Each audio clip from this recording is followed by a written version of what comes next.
Thank you very much for inviting me to talk today.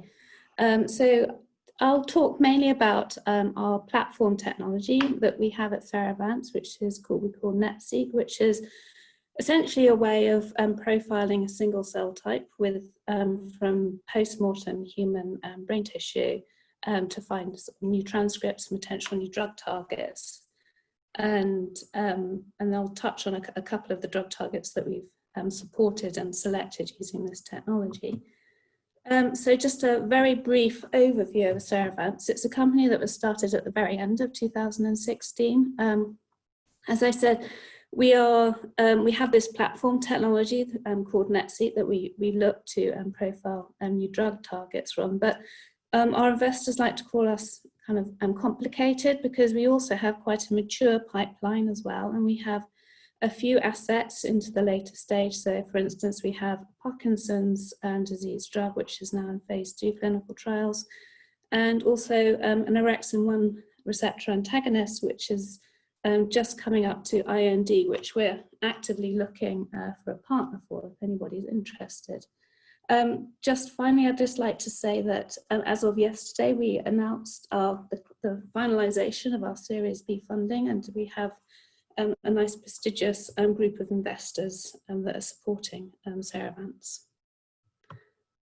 So essentially what we do at Cerevance is to use human tissue, and I think we've heard from a couple of speakers already about the importance of using human tissue to in the drug discovery process. And I think this is, particularly evident if you start looking at the complexities of the brain and the kind of successes and failures of drug discovery in the neuroscience area over the last few years. So for instance, if you kind of just look at the brain on a kind of a microscopic and macroscopic level, I think it's quite obvious the differences between human and the commonly used preclinical species such as rat and mouse. And even in areas that are considered to be quite conserved, such as the cerebellum, there are huge differences. So for instance, in the Purkinje cell layer of the in the Purkinje cell layer, just kind of shown on the third row down here, in mouse you have quite dense number of Purkinje cells, whereas in the human equivalent, they're quite sparse. And even if you look at the size of the Purkinje cells, you can see that in the mice they're quite a lot smaller than the human. And this is also looked at seen in the transcript level with quite a number of gene expression changes, which obviously have quite a lot of effect on the drug discovery process, and I'll come back to that point later. And so we're quite keen to kind of stick with the human data and use this for our NetSeq. So just to tell you a little bit about NetSeq. Sorry, I'm struggling advancing the slides. The slides appear to be cropped at either side, Nicola. I wonder whether you're zoomed in. Can you see the full screen? We're just missing the sort of left and right hand side.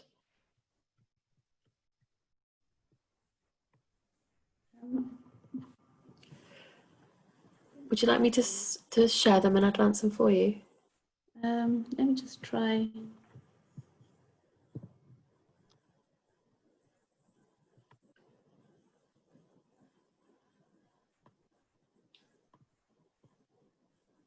Is that better, or is that? That's absolutely fine. We can see the side panel as well, but I think for the interest, let me just see if we can see everything.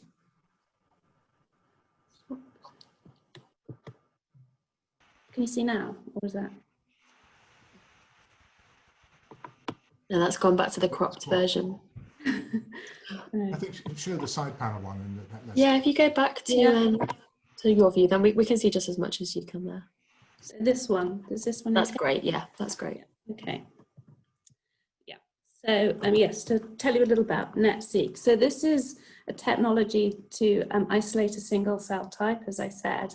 And to do this is essentially based on FACS sorting. And of course, FACS sorting is not a new technology in itself, but it's proved quite difficult to use this, this technique on human tissue in the past because of the difficulties of the morphology of neurons, essentially, and keeping them intact and to do the sorting.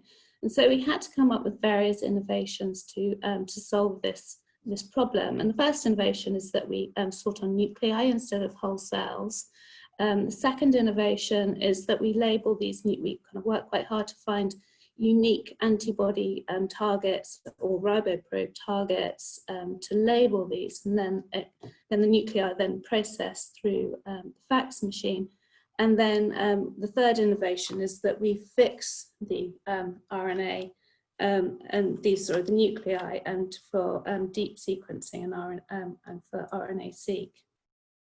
So using this kind of protocol, we were able to deep sequence these cell types and get around 10 to 12,000 genes per cell type, which is in the region that is expected to be the number of genes that are expressed in any one cell type. So the sequencing is really quite deep. Of course, to do all of this, we require really good quality post-mortem brain tissue. And there are a number of very good brain banks around the world which we work with. I think we're up to about 17 different brain banks, and they supply us with either healthy or kind of non-demented control tissue, or the disease of interest. So we've looked a lot at Parkinson's and Alzheimer's disease so far, but we also have plans to expand more into the psychiatry area as well.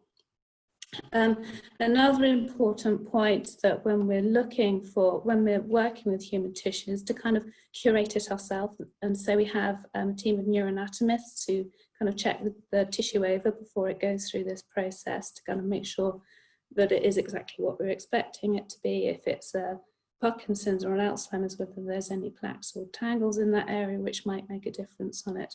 And we also like to get as much clinical data from about the patient that donated the tissue as possible, such as the medication history, the length of disease, etc.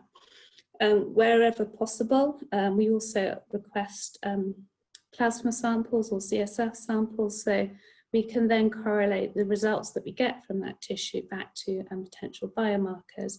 And as a matter of routine, we also genotype all the tissue as well.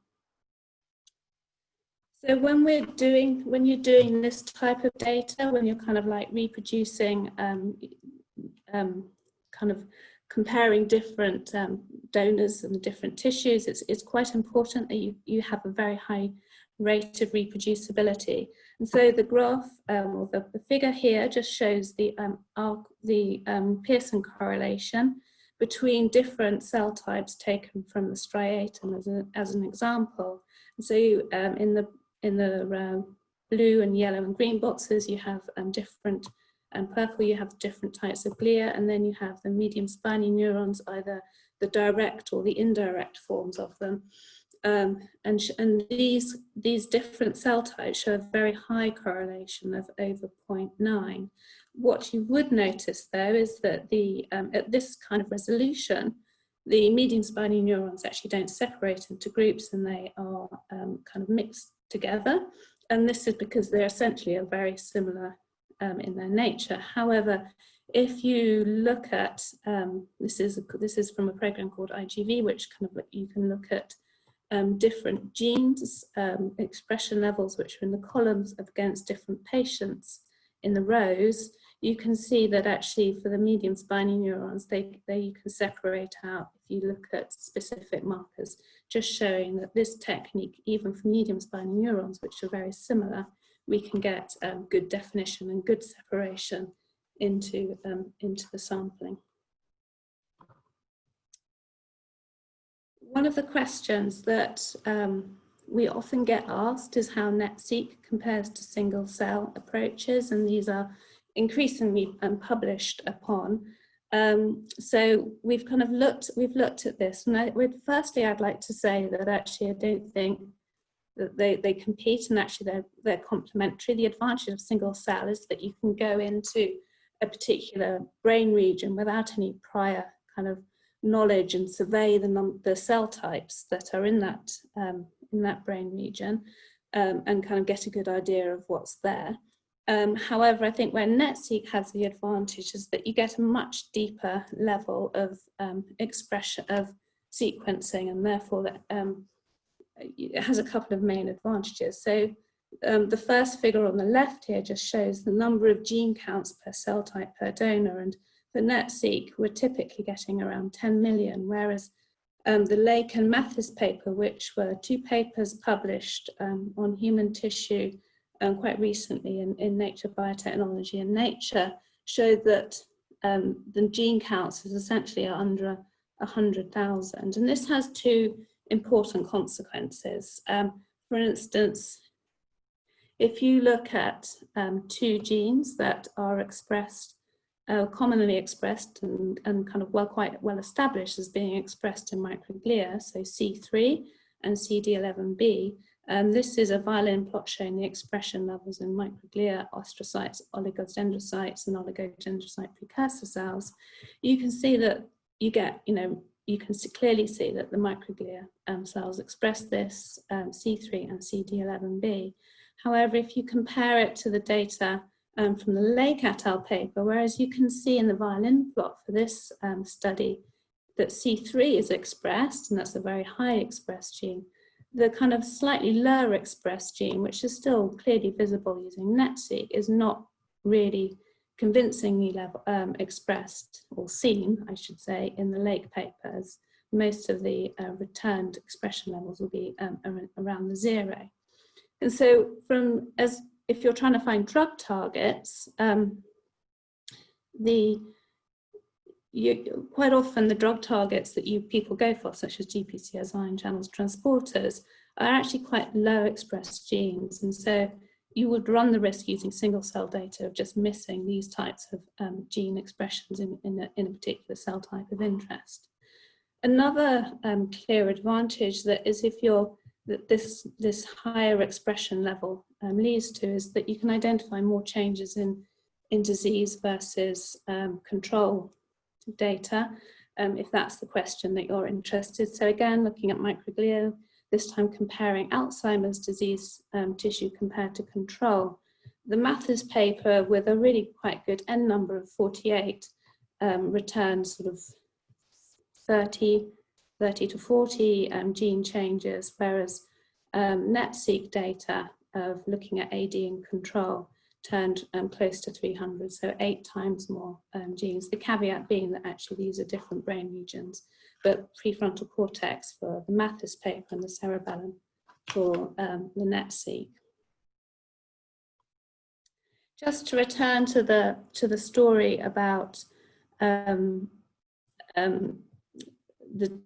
changes in between the species. So we have actually used NetSeq across different species, because although we use it routinely for human, of course you can use tissue from any animal or any species. And so we were interested in comparing the expression profile for human, mouse and rat. And the first thing to note is that is reassuringly actually that if you're looking at different cell types, this is again from the cerebellum, actually a cell type will cluster with the same cell type from another species. So in green you've got human, and pink the mouse, and then the purple the rat, and they're clustering, all the cell types are clustering within the species. However, if there are significant differences between mouse and human, as an example. So in here it's just heat maps showing the number of genes that are significantly different between mouse and human, and it kind of in some cases it kind of amounts to hundreds of changes. So for this type of analysis, we are actually really stringent. So it had to be the gene had to be expressed at really quite a high level and have at least 4 times change between the species to kind of correlate on this. So in actual fact, if you were less stringent on that, you would just get an even bigger number of changes between the species.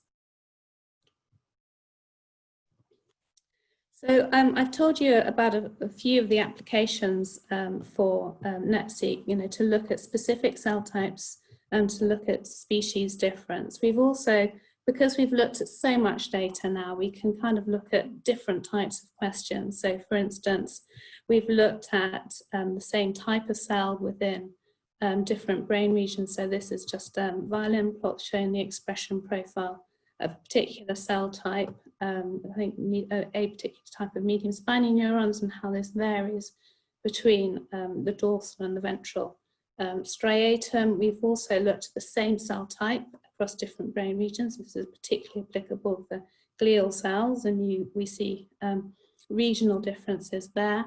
We've also managed to isolate different cell populations within a cell type.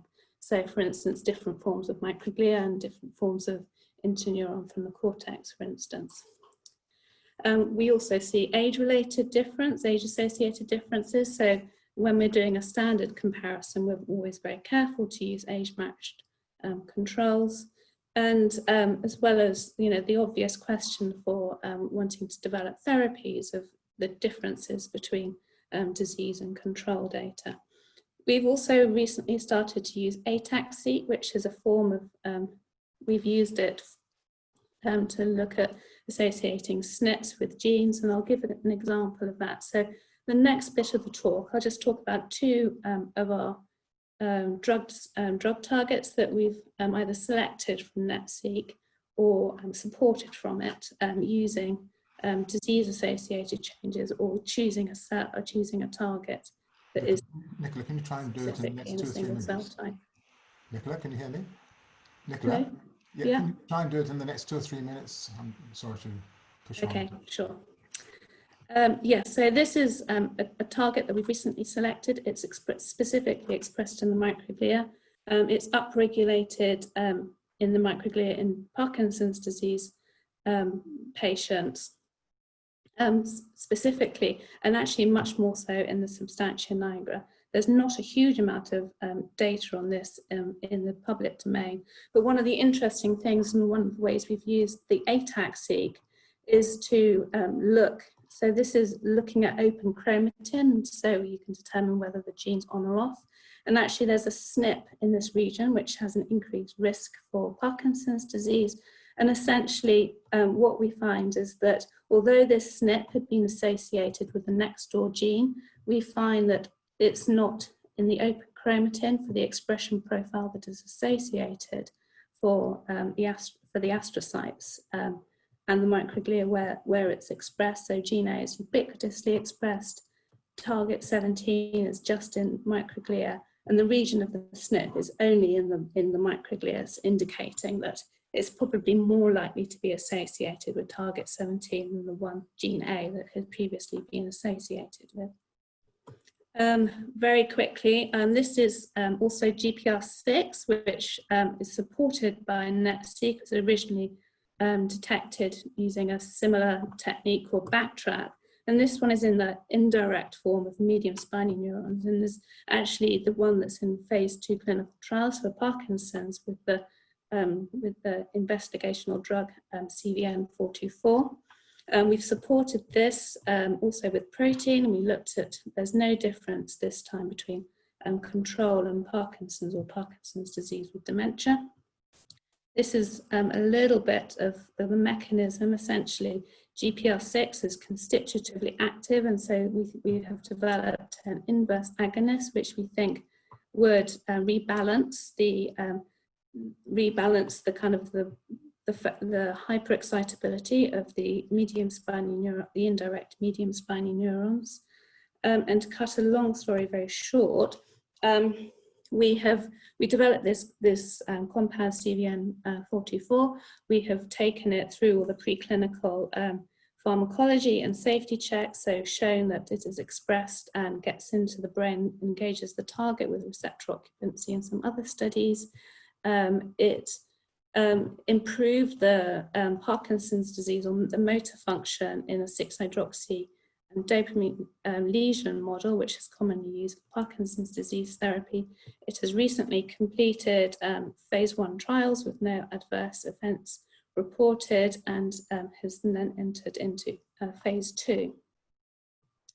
So from Cerevance's point of view, we've used NetSeq to build a portfolio across that has kind of stretched from, the phase 2 all the way through to, quite novel target identification. So I think it's given you a flavour of how we're using human tissue and a new technology to kind of build a portfolio. And then just finally, I'd like to thank and acknowledge all my colleagues in Cambridge and in Boston